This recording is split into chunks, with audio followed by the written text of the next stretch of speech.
Alright, I'm fixing to get into this Hensel here. What we're calling Hensel number, well, it's actually my 5th Hensel, but we're calling it Hensel number 3. This is the customer's 3rd Hensel. This is the one that's the most distressing in terms of repair probabilities. Now I know that other people have been inside this guitar, and I'm going to have to open it up again. And I've been looking at it, every other day now, trying to figure out what I'm going to do in terms of the neck reset, because someone has already tried that and failed miserably. So I see epoxy along that joint there. There's some wood glue on the inside, like there was that metal plate that held on the screw on the inside with a bunch of washers. There is some yellow, like carpenter's glue, but along the edge of this heel, that is very definitely epoxy. I don't think steaming this neck off is going to work. And given that it's already been off and I don't know what's in there, there could be screws and stuff, I'm thinking it might be just time to cut it right off. Fingerboard extension seems to be like it's almost loose to the 12th fret anyway, so we're going to change this to a bolt-on neck anyhow. So I'm just going to, not even going to bother trying to do the neck reset. Not even going to try to remove it with steam.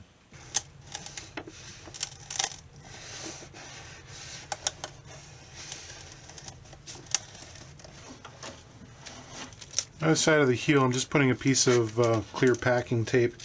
Ordinarily, I would not do this on a vintage finish that's got, like cracks or fissures in it. This has had a coat of polyurethane put on it at some point. Looks like water-based poly, actually, to me. Feels like it. So I'm not bothered by putting this on here. It'll come right off. Could also use like a generous coating of paste wax on here too, which I might do as well. Just makes the saw glide.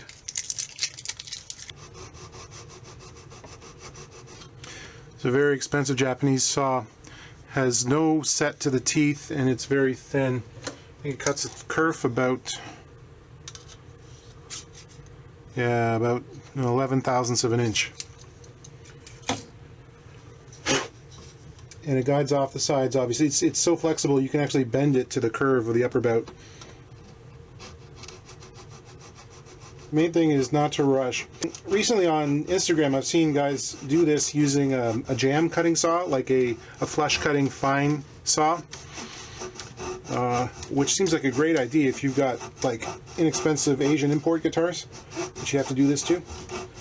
I don't know whether I can justify the expense because this isn't an operation I do very often. Okay, so that came off with very little complaint. And you can see there's a very, very small dovetail here. It's incredibly diminutive. It's only about 5/16 of an inch deep and quite narrow.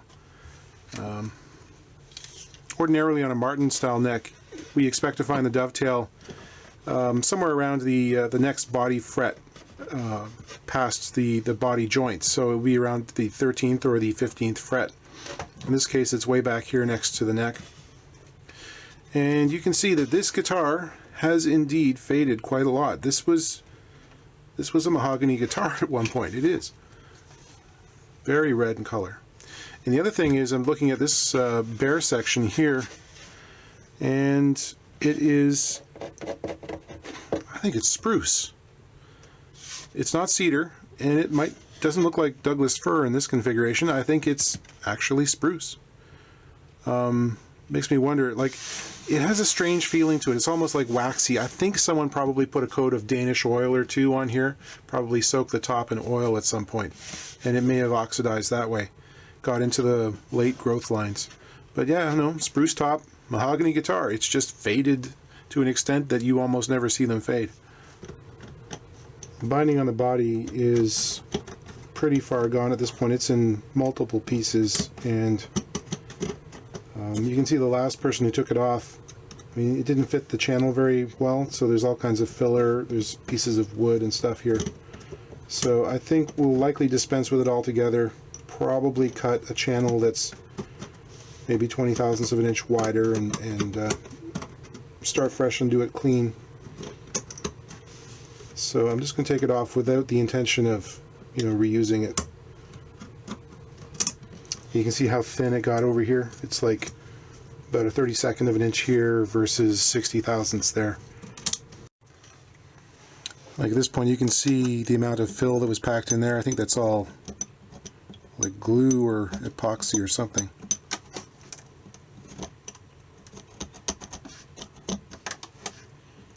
Could be shellac burn-in stick.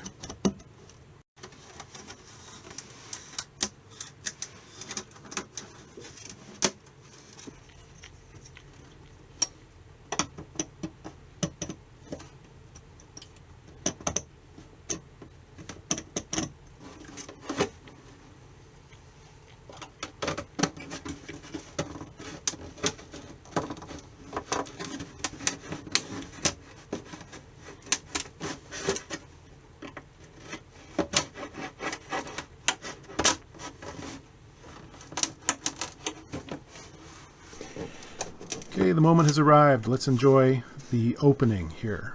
We'll slowly remove the back to reveal mystical wonders. Look at that. Wow. And we'll stop for a second to appreciate what we see. All of the main structural braces, the original ones, were made from Western red cedar, which is very atypical. I've seen cedar braces in some classical guitars, never in a steel string. They're not really strong enough for this purpose, and obviously they broke at some point, and someone decided to replace them with this anonymous white softwood from a local home center. In fact, it's actually got finger joints in some of them from a finger jointing machine, so it's not even the good quality stuff, it's the bargain basement strapping. Unbelievable. And it was bludgeoned into shape using some kind of rasp or a Surefoam. See that the bridge plate has fractured through all the pinholes. The lower tone bars have been replaced as well. And there are lakes of glue everywhere in here. It boggles the mind that someone who did this kind of work on the inside was the same person who managed to take off and replace the back to the level of workmanship that we saw. I mean, it wasn't great, but it certainly didn't look like this. How does that happen? I don't know. I think all of that yellow carpenter's glue is going to be a bit of an issue. The back, again, we have cedar braces, and those are soft enough that the whole back has become concave to about 1/4 of an inch. That was actually an 1/8 inch piece of plywood there. And the neck block had fractured through at some point and was loose from the back too. So, this whole thing was really on the verge of collapse. The original bracing profile there on that cedar brace, and the imitation brace next to it. Nice. So we'll take off the bridge so I can try to clamp things into something more akin to flat or a dome. The bridge came off without much of a hassle, and we will start carving away those old braces. It was pretty soft wood. It almost felt like pine. That's satisfying.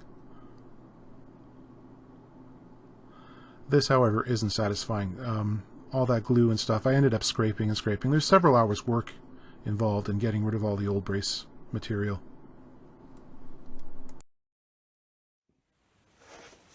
Yeah, I got some of this de-goo glue, which is supposed to be good stuff. It's a solvent designed specifically for water-based adhesives. So we're going to give it a try and see if we can get rid of some of this lake of carpenter's glue here. So basically you're supposed to put it on in thick layer over top of the glue. I'm just going to try a small section here first to see how it works. You can smell, it smells like vinegar. I think one of the active ingredients is acetic acid, which makes sense. So we'll do that big area there. And it says for dry environments, and this isn't a particularly dry environment, but I'm going to do it anyway. Keep it wet, just like a paint stripper. You put a piece of plastic wrap over top of it. Lets it stay active for longer. And it says leave from anywhere from 10 to 30 minutes. I think we'll give that 20 minutes and see what it does. Before I plane off these spurious back braces, just have a look at this surface here. This is really weird to me. There are obvious marks from sanding, like heavy 80 grit marks, but the entire surface, probably can't catch it in the camera here, has this weird sort of mottled, it doesn't feel like it was sanded to thickness, and if it was planed, it was planed with something like a scrub plane with a very radiused blade, because it's got a kind of pebbly surface all over it. It's kind of bizarre. I don't know how he did his final thicknessing.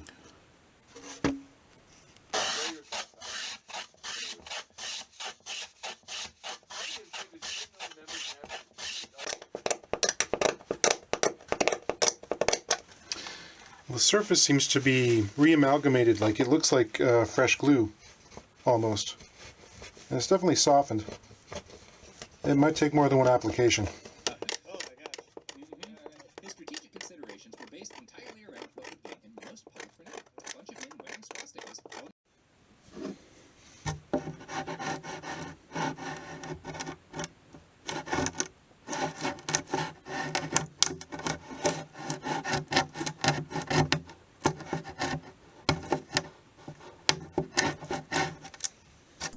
I'm not sure this guitar ever had a center seam back graft, but I made one out of cross-grained spruce and installed that. The braces for the top actually came out of an old piano. They were structural members, so they're, a century old, good and dry. Now the top was so badly deformed I realized I was going to have to replace the X-brace, the tone bars, and the upper transverse bar, all the structural stuff. So I made a little template out of cardboard here to act as a form to press an arch into the top using my go bars as I clamped those braces in place. I also made an overlay for the bridge pad there and added some support underneath the fingerboard as well. Carving braces is actually a lot more difficult when you have the sides in the way.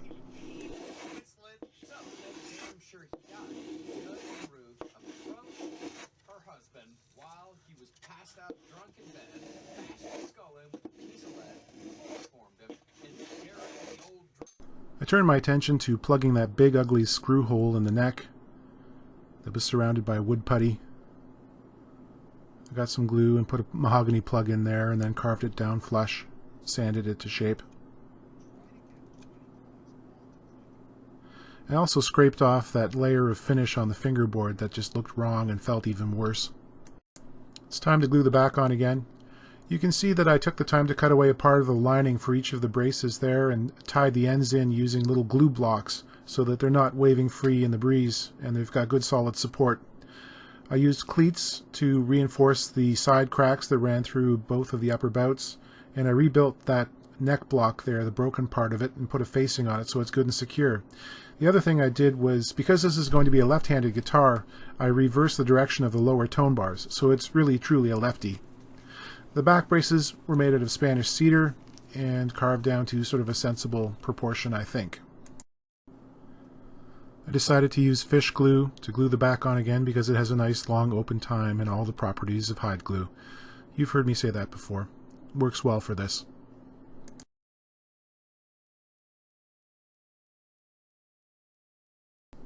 There was a gaping crack in the lower bout of the top, which I thought needed a spline, so I made that up out of some spruce and glued it in place.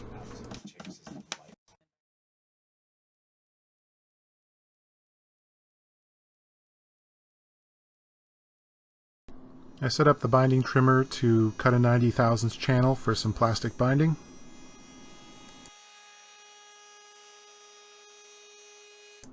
I'm using some medium viscosity super glue to hold the binding in place. It works pretty well for this. This binding is slightly oversized, so I'll have a little bit of scraping to do to get things flush and level. Of course, the main challenge is not gluing your fingers to the guitar.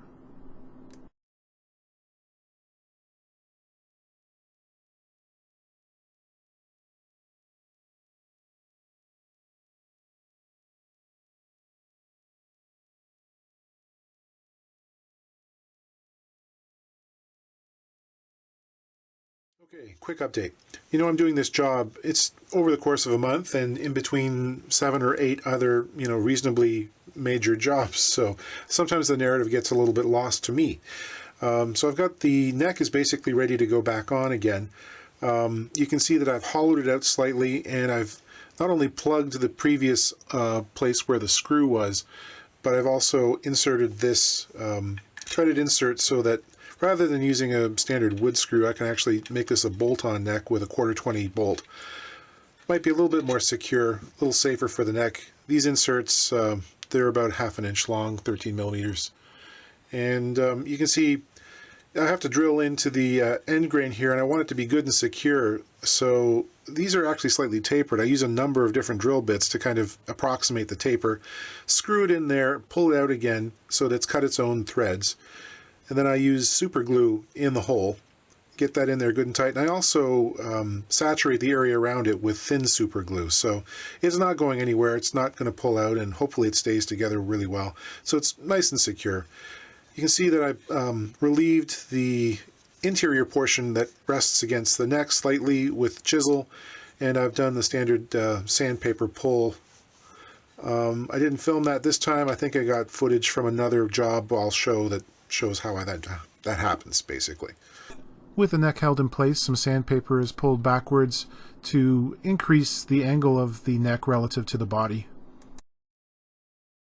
You can see I've marked out the approximate location of the neck just to make sure that the bridge is going to be in the right spot.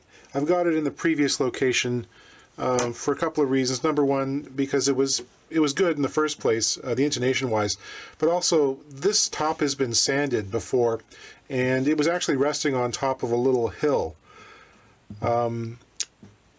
It's not actually straight with the body. We've run into this issue again where the center line of the top does not actually correspond with the center line of the plan, and the bridge itself is not perpendicular to that center line, or it wasn't. So I can fudge that a little bit when I put the bridge on, you know, for keeps, but I don't want to move it too much because I like where it is, and I don't want to have to sand off too much of that top. It's already thin enough. The other thing I've done is made sure that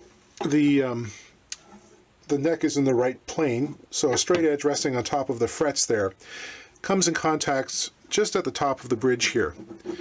Previously the neck was so underset that, you know, it was hitting maybe 1/8 of an inch off the top.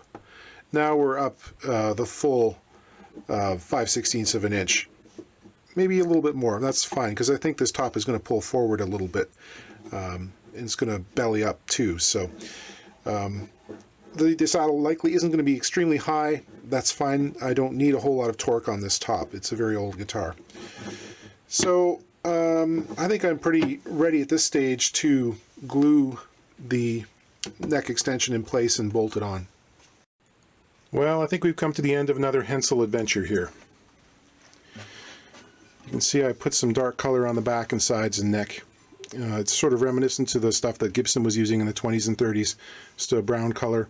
And then one clear coat with a little bit of vintage amber in it to darken the bindings up and make them look a little bit older. Take some of the newness off that stark white binding. So it covers up that strange straw color and a lot of the scars that were there. It's not level, it's not perfectly flat. That wasn't my intention, you know, just to change it a little bit. And top got a single coat of shellac over top of whatever was on there, and just to sort of unify things a bit. Made a new bridge, new left-handed saddle and everything, and it's all ready to go. And so, you know, was it worth it? And I guess philosophically, yes, it's a vintage instrument, interesting for its time and its place in Canadian music history. Realistically, financially, probably not. No. I mean, the amount of work that went into this supersedes the value of the instrument by quite a lot. I did it just to see if I could. And I think the owner, of course, has brought me quite a number of guitars in the last few months, and I did it for him because I think he got taken in a raw deal for this, because it was certainly within, you know, a year or two of complete collapse, and had been subjected to some of the strangest repair work I've ever seen in a guitar. So it was kind of fun to open it up and do the full restoration on it. And, you know, I went off the clock, and I'm just going to charge him a nominal fee for it. More for the experience than anything. Every once in a while you got to do that, stretch your wings a bit and see what you can do. So I'd like to play you something on it. It sounds pretty good, actually. It's pretty loud, pretty responsive, and sounds sort of, it's almost as much 2019 as it is, 1938. But it does actually have that sort of vintage hollow sound I associate with old guitars. And strange, after all that stuff I did on the inside, it still smells old when you get up to the sound hole. So, being a left-handed guitar, I can't really play very much, but I'll see if I can make a few sounds on it. Thanks for watching, and I will see you again soon.